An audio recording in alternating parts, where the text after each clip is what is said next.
Hey, welcome to another episode of Liberty's Lantern. Today we are broadcasting live from the Tennessee State Party Convention. I'm actually joined today with Tom Arnold, who has just been broadcasting live from the Tennessee State Party.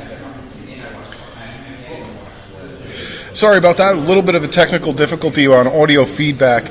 But no, I'm sitting live today with Tom Arnold, who has just been elected the new state party chair in the great state of Tennessee. And I'd like to personally congratulate him on that. Tom, let's get you on to this. Everyone wants to see you more than me, so congratulations. Thank you. Absolutely. Thank you so That's a great motion, and you also had a real motion behind you. You carried a very large percentage of the vote, which I really think shows the mandate that you receive from and the faith that you have with the libertarians here in Tennessee. So I think that's a great statement by your fellow libertarians here.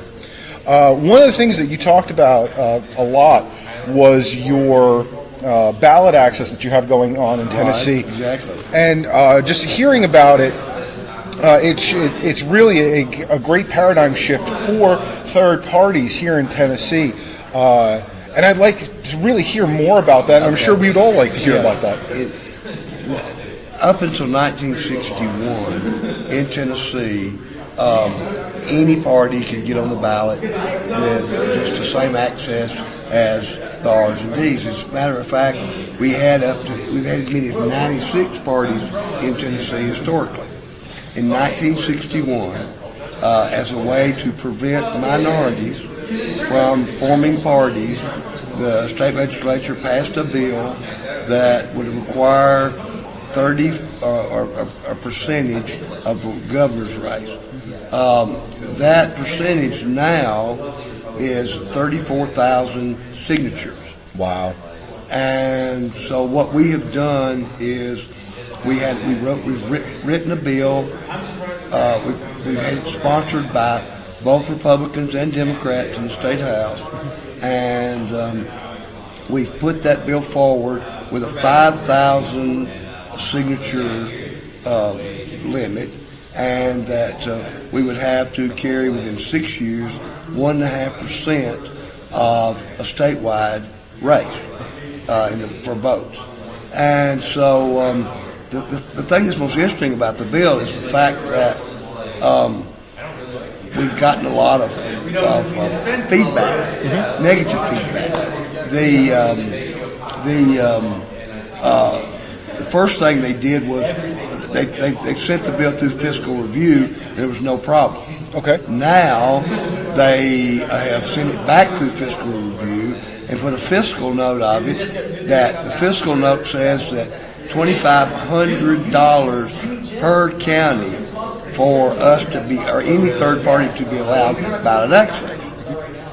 Have they given any reason or rationale behind it? What they're rationalizing is the fact that we would use primaries. Understood. Well, because we are now amending the bill. We're working with the Constitution Party too, who's supporting us in this effort. That we will amend the bill where we will have caucuses or conventions, because we do not want to place an undue burden on the taxpayer. We're libertarian. We're not about like the other parties who are at taxpayers' expense financing their primaries. Right. So we had the fiscal note. We're amending the bill to take that off. The second thing is that we've had the state party chair, Republican state party chair, who's gone around to the GOP sponsors of our bill and has inquired as to why they were doing that. We have a super majority in our legislature. Right. And so, but the legislators that he's talked to simply told him that they were constitutionally minded, that fair and equal ballot access ought to be for every party, and that as such they were going to continue their sponsorship. But we've also got the Secretary of State involved, and now any of the inquiries that we've made to county election commissions, they've been told to direct them to the state. Oh, wow. So we have the Speaker of the House, who's put a fiscal note on us. We have the Secretary of State, who is directing all election questions to the state, and we have the state party chair, who's going around trying to get sponsorship to be taken away. So we have them on the ropes. They're running scared. And the first time in my 40 years of political life, I'm able to say that my adversary is out there actually scared. That's a good thing. Absolutely, that's a great thing. One thing you also talked about earlier was the ground game and the volunteer support and swell. How did you exactly start to manifest this and bring them forward? Well, what I did was, of course, I know a lot of legislators and good folks, friends, We don't agree politically, but we can still be friends. And so there was a group of young men who I took to the legislature, introduced them to the process, let them know that these are just people just like we are. They have jobs, they have regular jobs, they put their pants on the same way. So there's nothing to be scared about the process. Right. And the legislators. So then they started going back, and we took the bill down there, and they made appointments. They dressed professionally. They were knowledgeable about the bill and the history of the bill. So they were able to actually get people to co-sign and agree to sponsor the bill. And so it's been a wonderful thing. And they're all young people. And because this year we've had a lot of protesters on Capitol Hill. Of course. So, and they've been in-your-face kind. So it's kind of been a way to counter by having professional-looking young people who represent a different party, but being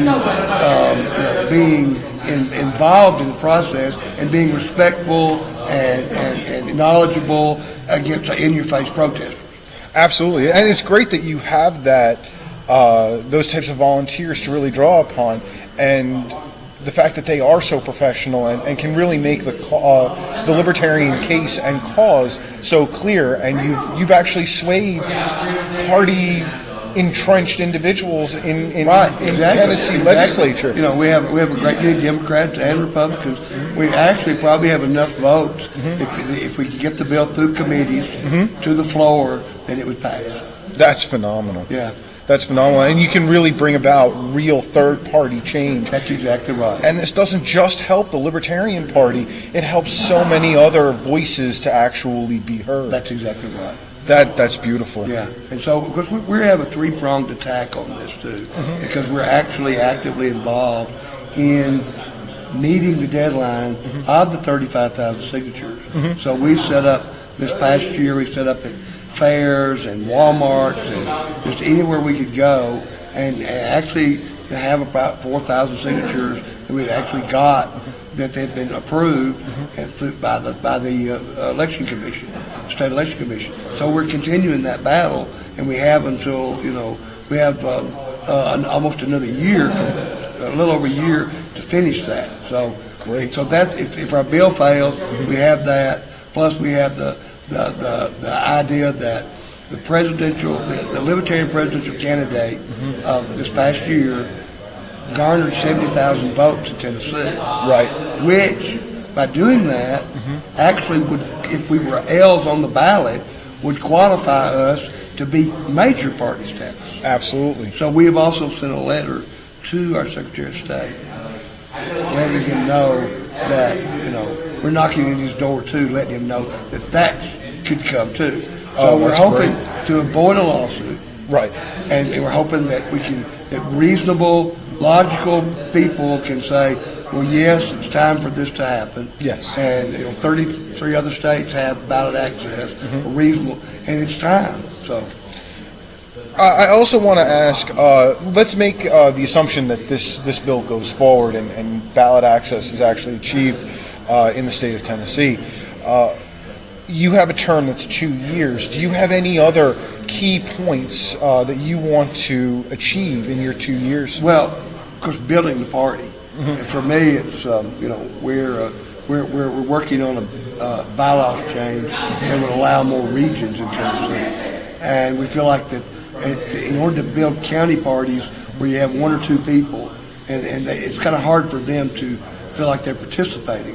But if they can participate regionally, absolutely, till we can bring in more people, then we can expand the regions from 4 to 9, and we can help to accomplish that too. And my job as chairman is going to be to go out, recruit young people, or anybody, but my heart's with young people, and to recruit young people to continue with the party, and to see them run for office and to fundraise, because it takes a lot of money. It does. And, it really does. So that's another one of those areas that we want to bring. If any of my listeners are watching and they want to actually donate to Tennessee Libertarian Party, what's the easiest way for them to do that? They can go to lptn.org, and they can. There's a donate button there where they can send money to. Perfect. So that's lptn.org, and there is a donate button right there.